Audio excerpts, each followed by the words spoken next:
ganito yun, sumunod kasi kayo sa pagbawal ng mga pinagbabawal ng gobyerno.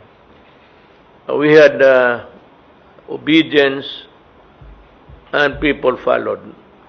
That meant a lot and contributed to what is happening now. That there is a flattening of cases.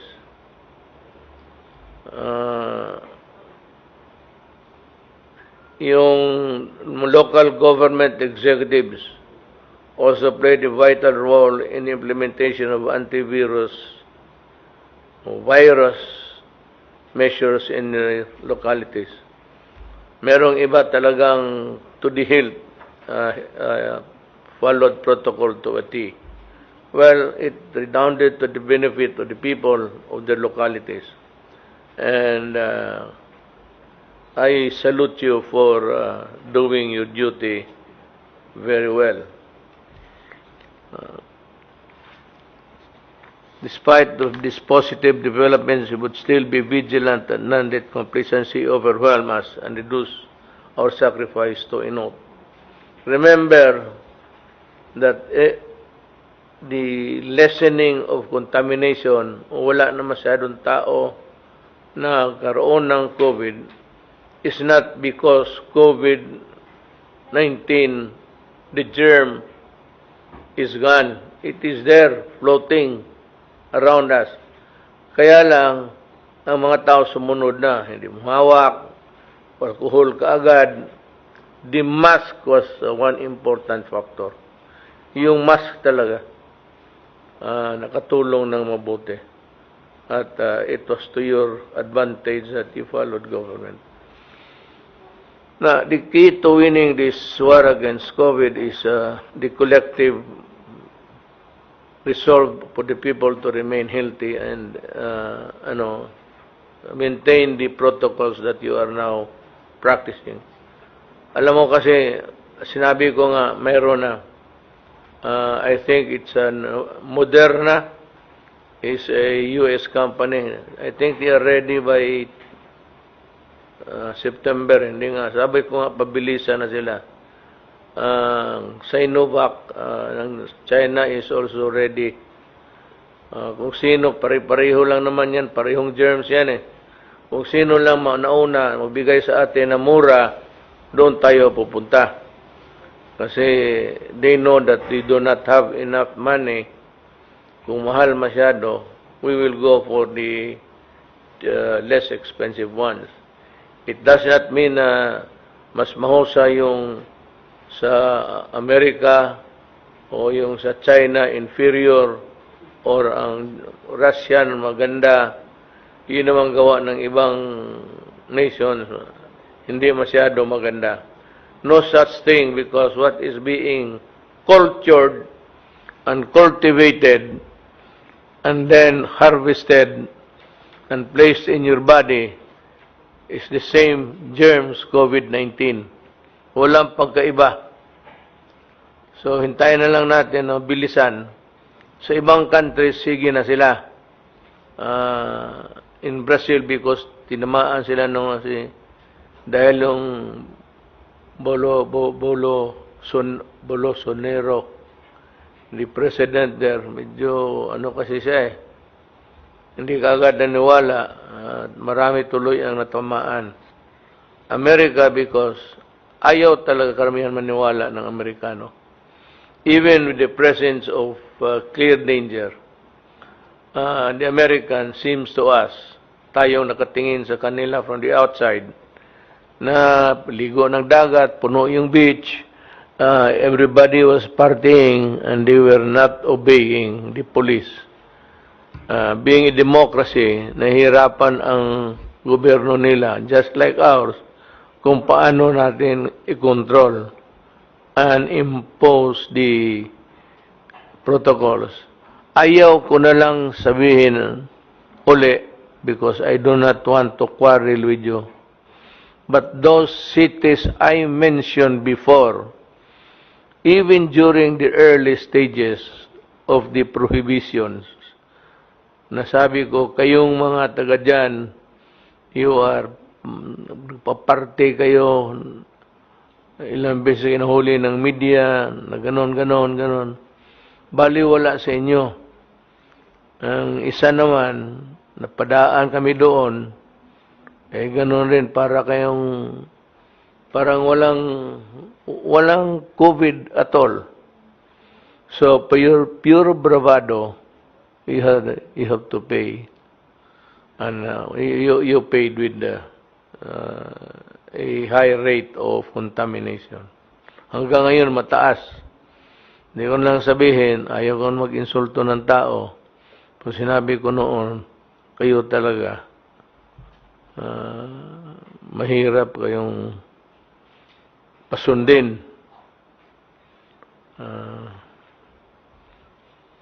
Even yung mga kababayan ko na Bisaya, naku, hindi ko mapasunod. So, ganun yan. Ngayon, dito, ang mabuti lang sa atin kasi ang 184 total reported recoveries, ang taas ng recovery natin. Ewan ko, maybe because of the climate or the constitution body itself, yung constitution body mo. You may have, Filipinos may have more antibodies in their, sa bagay yung, wag ho kayong mainsulto kasi totoo naman. Pero wala akong nakita ng taga-squatter na tinamaan. Kasi sa Davao, tanong ako ng mga bata, wala. Sabi nila, ano yan? So, nari care about COVID. Ito yung lumaki sa ano eh. So, all these years from infancy to how old they are now, hinigop nilang lahat ng ano, kagaw, kaya nagkaroon na sila ng panlaban. Maliit pa. Pag lumusot kasi yan sila nung maliit pa, nagkasakit, 5, 6, 7, 8. Pag lumusot yan, pag malaki na yan, matatag yan. Hindi na tinatablan. Pero, do not be too complacent about it just because you think that you have the antibodies. You might really have the advantage, but the law of averages always takes its toll. Malay mo, matamaan ka talaga. So, total active is 49. Maliit na lang. 83. Nag-flat din na nga. Total cases 228. Pero it is offset by the recoveries. At wala masyadong severe contamination. So, let us go back to the main platform of our program, and if there's anybody who would want to report, kindly raise your right hand if you want to report first.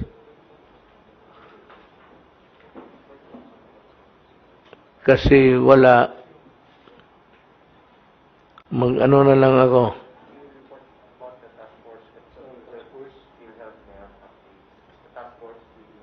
Hindi, unahin ko na muna itong si ano. May I announce it first? Tell na. Ito bang si Pemberton, ito yung American serviceman na nakulong. Tapos, hindi malaman ngayon ng gobyerno anong klaseng computation gawin. Anong factors to contribute to the equation that would arrive at the reasonable conclusion that these things happen and should be there included sa pag-compute. Alam mo, I am not favoring anybody, neither Pemberton nor the family. Pero alam mo, itong gobyerno,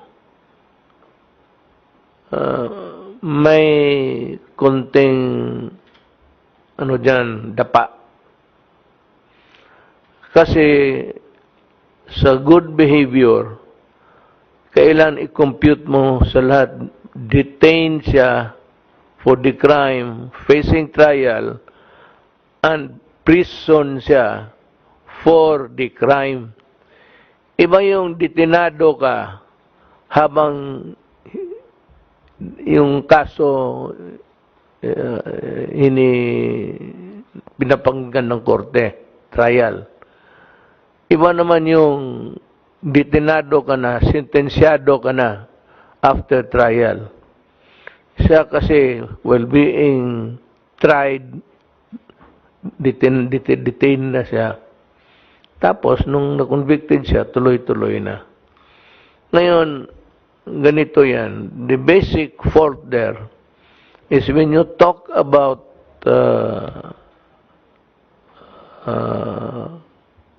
good behavior, lahat na kwintahin mo.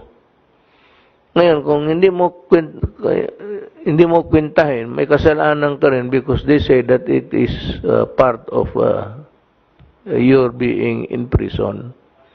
Sa ayat mo sa hindi, nakakulong ka rin. So, you are a person deprived of liberty. Ngayon, ang pagkwenta, hindi alam nila kung kasali ba o hindi. At may record. Walang record kasi yung lugar, alin doon na nagdetenado si Pemberton, sa Marines, sa garrison. Ang Marisons never kept a record of hindi trabaho ng Marines yan, na magbantay, kasi hindi yan sila BJMP o taga-munting lupa. BJMP noong hinihir pa yung kaso. Munting lupa, yung sa loob na, taga-munting lupa, iba yan. Tandaan ninyo ito ha, yung detenado ka pa lang, hinihir yung kaso mo, BJMP ka. Hindi ka makakulong sa munting lupa. Ngayon, kung matapos na ang kaso, sentensyado ka, bibitawan ka na ng BJMP, ibigay ka na doon sa mga munting lupa personnel. Yung ngayon, yung kaso pag yung sa pagka-preso niya, wala silang record. So pagka walang record, di mo malaman kung nabilang ba o hindi. Well, pagka ganon, hindi kasalanan ni Pemberton. He is not required to keep his record of his own and characterize his behavior there inside while in prison, detenado for the hearing. Na yung nasentensiyahan na siya, napunta na siya ng munting lupa, meron naman mga hindi na mga munting lupa personnel. Doon nababantayan na sila. Ngayon, ikakwenta pa ba yung ano? Ang problema nito ganito. Sino magsabi ngayon na noong detenado siya, nagkakalat siya sa loob, sumisigaw siya, o sinisira niya, destroys things? Wala eh. Kasi walang listahan. Wala namang nakalagay doon because wala talaga. So it is not the fault of Pemberton na hindi na na-compute because we should allow him the good character presumption. Kasi wala namang nag-report na Marines na nagsabi nagwawala siya. The Marines could have reported, if it were otherwise, to the Secretary of Justice or to the police, to the PNP, na itong tao na ito magulo. Parang lasing, araw-araw, nagsisigaw. Ganun. So, yung presumption, kasi wala namang sumbong, di wala ginawa yung tao masama. Na, in fairness, tapos na yung kwintada, he was recommended to be released. I-release mo. Kaya isip-isip ko, nakikinig lang ako sa newspaper pati sa radyo. Sabi ko, it is not fair. Hindi makatarungan. So, sabi ko kay Justice Secretary Midaldia pati ang Secretary of tinatawag ko sila dito ngayon. Kanina, Dardo Guevara. Sabi ko, it's my decision to pardon. Correct me if I'm wrong. But ito ang tingin ko sa kaso. You have not treated Pemberton fairly. So, i-release ko. Pardon. Pardon, walang maka-question yan. It's, wala talaga. It cannot be questioned anywhere. And it's not because of that I pardon Pemberton. Kaligaya ko na lang magpakulong ng mga buang mga gago. But you know, if there is a time where you are called upon to be fair, be fair. Be fair. Ngayon, sabi mo, Duterte, fair ka ba dyan sa mga drogista? Be cruel. Be cruel. Putang ina ninyo, sinabi ko ng let's kayo. Sinisira ninyo yung bayan. We would like now to go to the report of the Secretary of Justice, Justice Guevara. Yung update niya doon sa PhilHealth. Sir, go ahead, sir. Thank you, Mr. President. This afternoon, we called our very last resource person or witness in the ongoing investigation of alleged PhilHealth anomalies. I was there when I was called to this urgent meeting with you. But we expect that all our hearings will be concluded today, this evening, Mr. President. And since that particular resource person or witness is our last one, then starting tonight and the rest of the week, we will be consolidating and analyzing all the information and evidence that we have gathered through 7 hearings conducted by the task force since we formed it upon your instructions.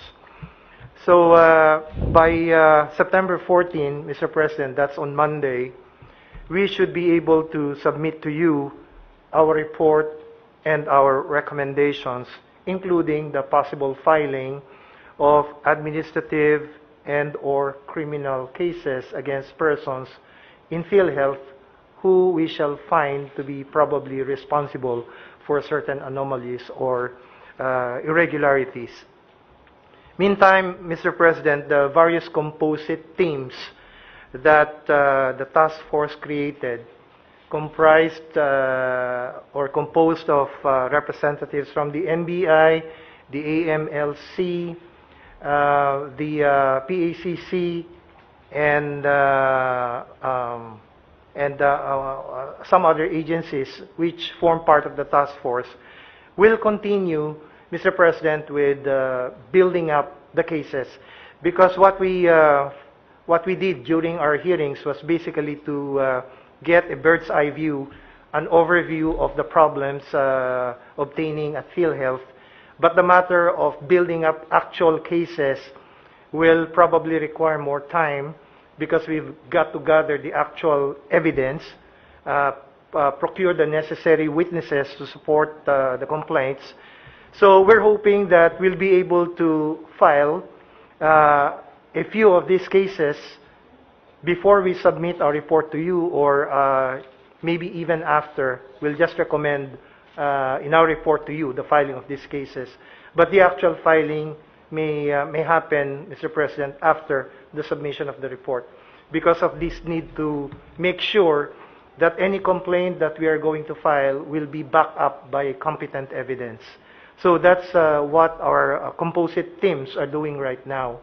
And even after the submission of our report to you, Mr. President, even after the term of the task force is finished, we intend to continue this investigation being conducted by composite teams, not just by the COA or not just by the NBI or not just by the PACC, but a joint effort of all of these agencies, focused and coordinated, so that a proper build-up of cases can be done. We're very happy that the new president and chief executive officer of PhilHealth, whom you appointed recently, was a former NBI director. And we hope that with him there, it will be much easier for the composite teams of the task force who will continue investigating to be able to do their job more easily with former Director Giran at the top of the agency. So that's what we intend to do, Mr. President, for the rest of the week. And we hope that you will have the report in your hand at the latest on Monday, September 14. That's all for now, Mr. President. Okay, thank you. So it's a report that is expected with so much enthusiasm, actually, for those who are in the right thinking of what is right and wrong. Anybody else would like to make a report at this time? So, yes, Secretary Lorenzana.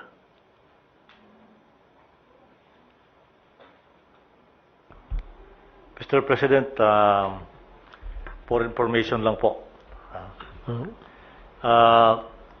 Maganda po ang nangyayari ngayon sa buong bansa. Bumababa na po yung cases. From a high of about 10,000 plus before, it's now to about 2,008. So, it's good. Ang ginagawa po ng task force ngayon ay iniikutan namin yung mga lugar at tinitingnan yung kanilang mga ginagawa. Tatanungin namin, we are not there to assess or to audit them, but to find out how the national government can help them. So I went to Caloocan last Saturday and commended them for their good job. From a high of 90, ngayon less than 10 na lang ang kaso nila every day. So doing well po sila dyan. Meron lang tayong mga ibang pumuputok, Mr. President, like Bacolod, Iloilo, and Jensan. So yan ngayon ang pinagtutuunan natin ng pansin. Secretary Simato is there now in Western Visayas. And sometime this week or next week, kami ni Secretary Galvez pupunta naman sa Jensan, Mr. President. Yun lang po, Mr. President. Thank you. Thank you, Secretary Lorenzana. Secretary Doge. Good evening, Mr. President. I'll just have one slide presentation. Pwede bang makita yung slide number 8? Just to support the report of Lorenzana, I want to show the distribution of recent cases by municipality, city of the NCR as of September 6, 2020. One slide back. Sige ba? Back Samar. Yan. Sir, ito po yung mga cities of NCR. Ayan, Quezon City, City of Manila, Caloocan City, all the way down. Yung total number of cases of NCR is 35,040 last 3-4 weeks from August 10 to August 13. So makita po natin yung recent 1 to 2 weeks, August 24 to September 6, ang laki ho ng ibinaba, naging 24,517. Bumaba po siya ng 10,523. Difference of 35,040 and 24,517. At ito po ay nagsasalamin ng negative 30% ang difference po, no? Kung makikita niyo po yung mga graph sa kanan, marami ho pababa yung mga bars, Mr. President. So halos lahat po ito talagang nagbabaan ng kanila pong mga kaso. So maganda po ang nangyari dahil you allowed MECQ to be imposed beginning August 3 to August 18. So nakatulong po ito, Mr. President, sa pagbawas ng contact rate, transmission rate, at kaya naman po makikita natin ay halos yung difference dun sa growth in cases, puros negative, except for just one place. Actually, wala nga. Lahat talaga bumaba ang number of cases, Mr. President, without exception. So all the cities and municipalities, well, just one municipality for NCR, malaki ho ang binaba. Yan o, negative 30% ang change. So, yung pong pumayag po kayo, Mr. President, ako po yung nagpapasalamat dahil kung hindi po sa inyong modified enhanced community quarantine, eh baka hindi po natin nakamit itong malaking porsyento ng pagbaba ng mga kaso sa mga naturang lugar ng NCR. So, yan lang po, Mr. President, ang ibig ko pong bigyan diin. Thank you, sir. Thank you, Secretary Duque. I think this winds up our discussion for today. By the way, Secretary Duque, this is not the time for you to resign. Hindi pa panahon mag-resign. So, I've heard stories about you going to resign. I have full trust in you. Ang akin lang naman yan, yung corruption. Wala ka doon sa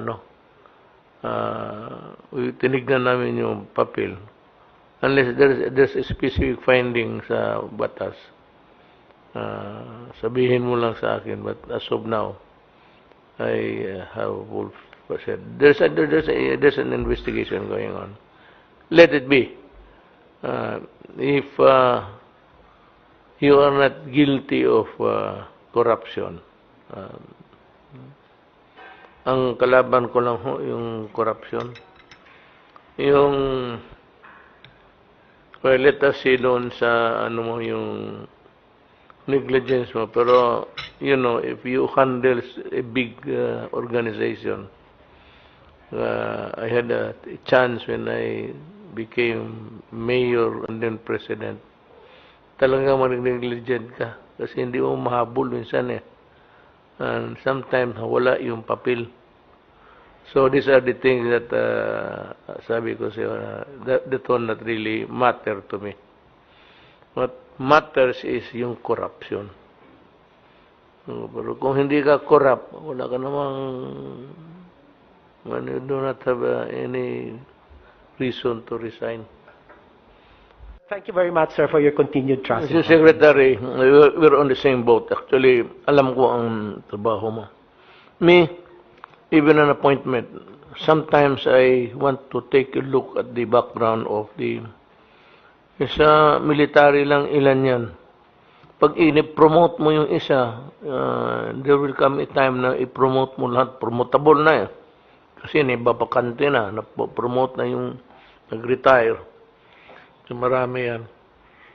And sometimes yung mga kay Dominguez na papel about itong mga contract of loan, binabasa ko talaga yan kasi I do not delegate it hindi magaya na ibang presidente na pagka may initial na yan, ibig sabihin okay na yan.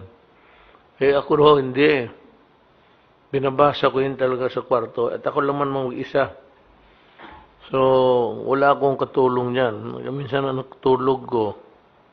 Sometimes, abutin ako ng alas 6. Pagka sabihin na nag-pile up ng review ko, basahin ko. Sometimes, the earliest is 7 o'clock. Bago ako matulog, magkain ako ng breakfast. Ganon ang, kaya naintindihan kita. If it's just a negligence of the coming up with the papers on time, Ah, tingnan lang ho nila muna trabaho natin. Yung madali man magpirma, kung pirma lang. Ang pirma mo kung puputok yan sa mukha mo. Di, ganun. Pareho tayo. Pareho.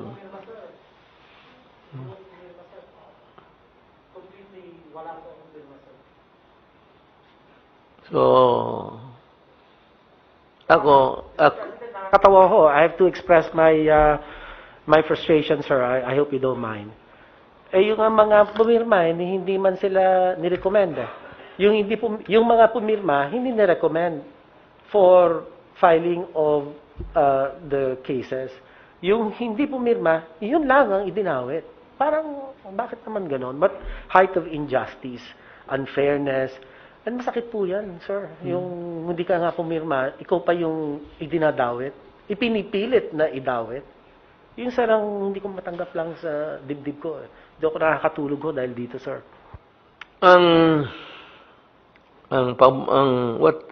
What goes in my favor actually, if someday pag nag-retire na ako, is that all papers sa transactions inyong mga departamento, you know very well na hindi talaga umaabot sa akin, lalo na yung pera, purchases, ganun, wala.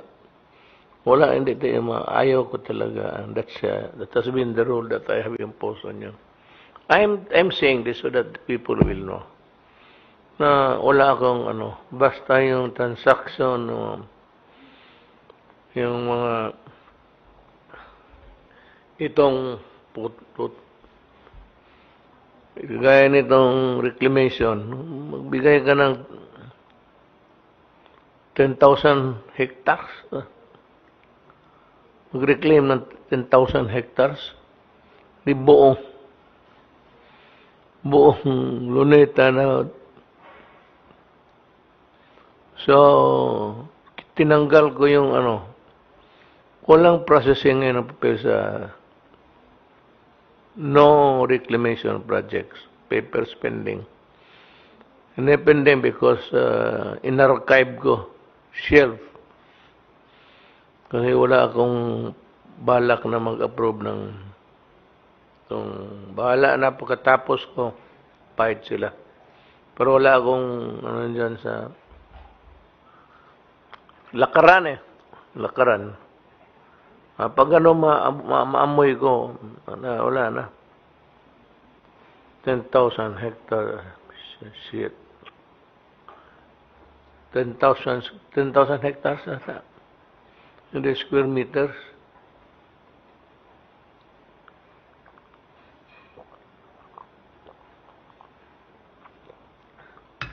Kaya, one of these days, magtawag ako ng bakasyon. Bakasyon tayo, mamili ka sa lugar, secretary.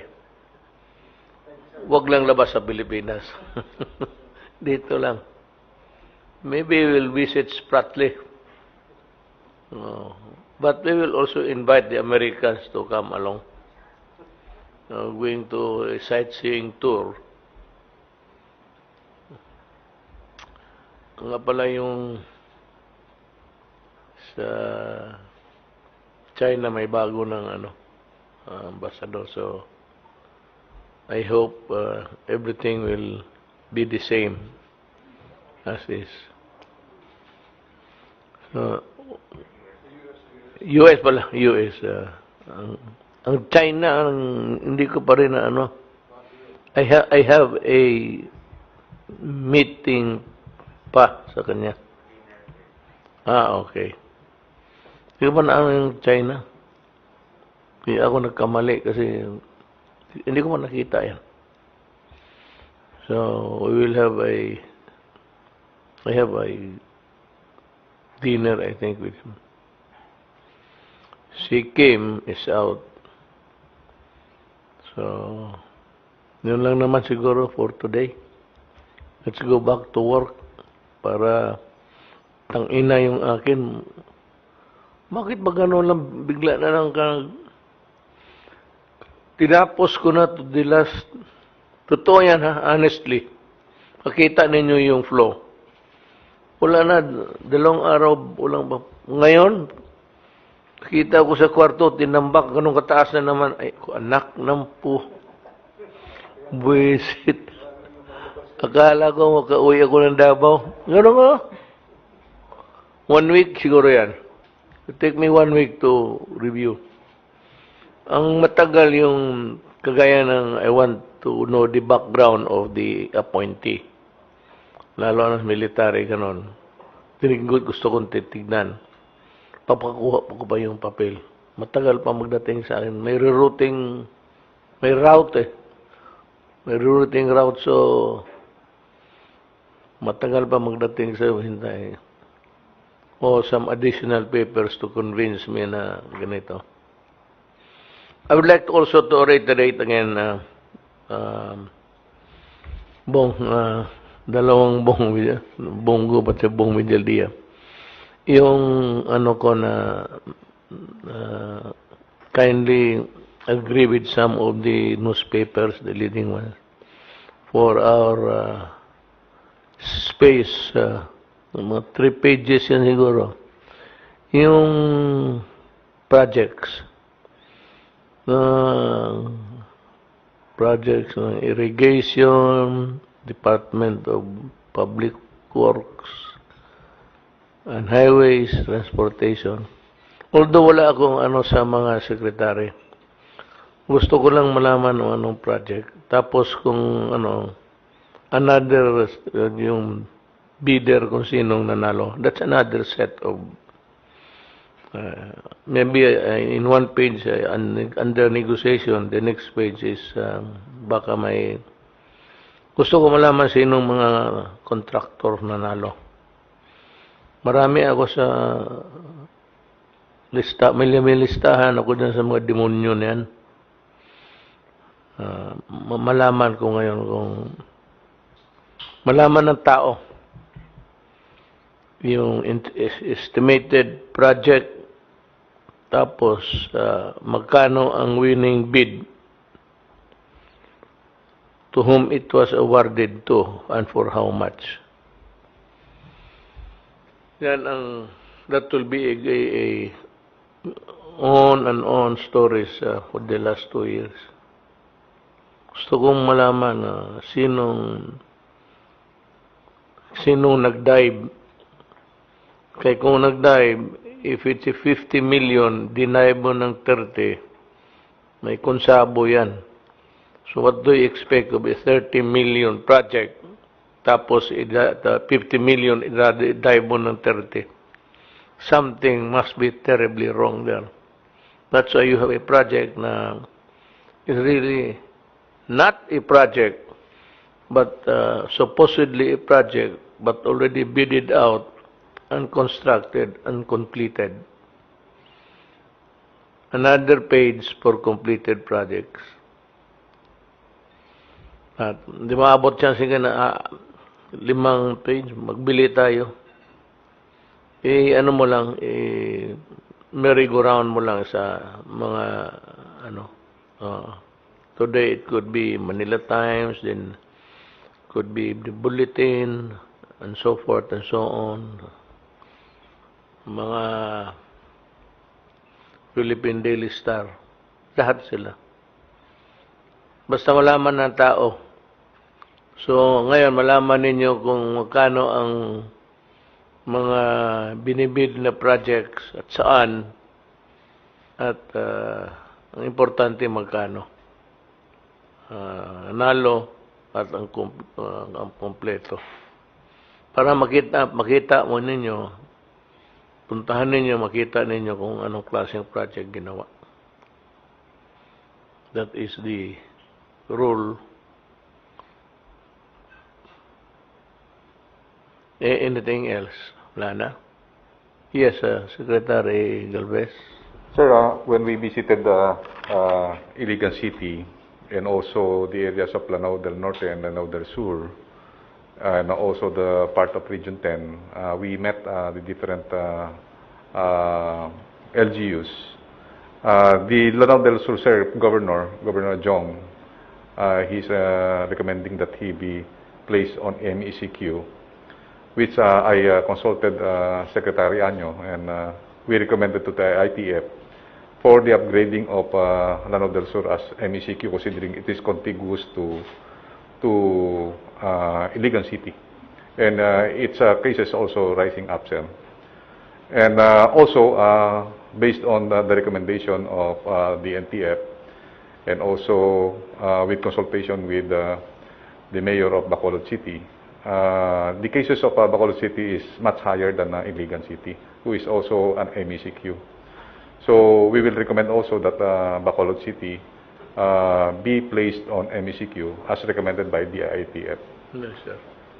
Tangang mataas na. Bacolod, taka ako. Bacolod City and Lanao del Sur, sir. Sige, sir. Sir, dagdagan ko lang po, Mr. President. Yung sa Bacolod City, yung 4 days po, nagkaroon sila ng 462 cases, new cases, and if you divide it by 4 days, nag-average sila 135 cases, new cases per day. So that's why, sir, we strongly recommend endorse the recommendation of General Mel Feliciano and and Secretary Simatu to escalate the community quarantine to modified ECQ or enhanced community quarantine. Yun lang po, sir. Noted, sir. Mula na, Senator, I must admire you for your industry. Pasalamat kami.